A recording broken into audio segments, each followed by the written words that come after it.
Welcome to another episode of From the Page. And as always, we are going to be talking about what can you learn from a book, where I can make connections with my own life to a book and see what comes out. Have you ever felt betrayed by those who had your full trust? Why did these people hurt me? And why am I now left alone? What did I possibly do to deserve this? Often, our own self-interests and needs can get in the way of even noticing what other people need. Our animalistic instincts come into the picture when, if you look at Maslow's hierarchy of needs in that pyramid, the items that are listed at the bottom, like hunger, thirst, the need for food, water, shelter, these are the basic, baseline level needs that we have as humans. And if those are not being met, then it's very unlikely that we're going to be noticing a lot of the same needs that other people might have around us. It's part of our instinct.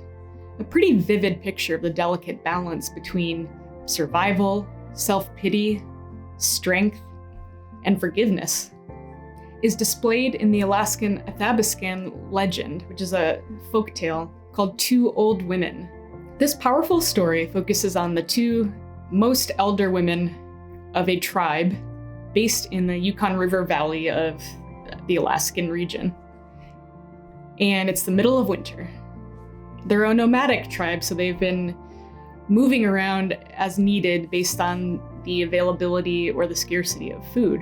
And at that time, it was somewhat common for a tribe or the tribal leaders to decide to leave behind certain people in the tribe if it came down to survival for the bigger group. Maybe they were sick, maybe they were injured, or maybe they were just getting older.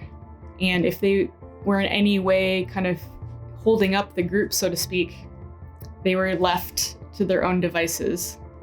And sometimes they survived, but sometimes not. And in this particular story, these tribal leaders convinced the tribe that the two oldest women in the tribe were becoming a burden.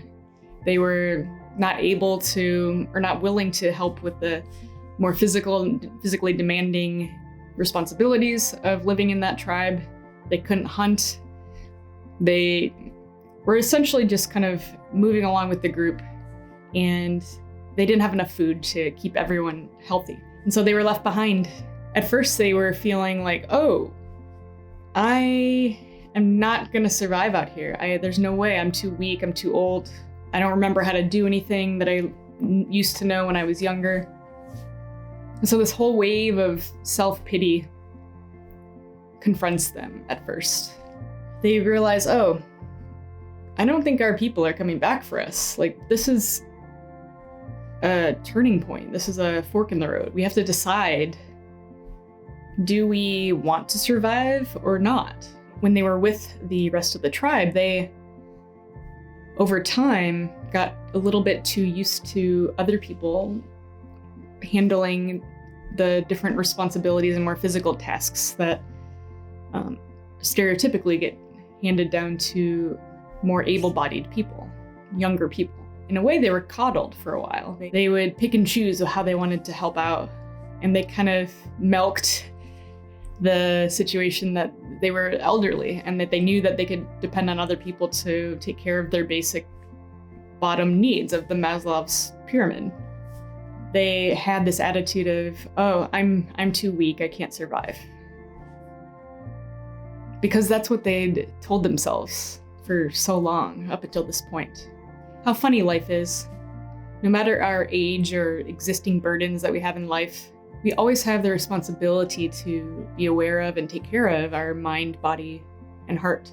That is an essential function of being a healthy person and also a healthy person as part of a community.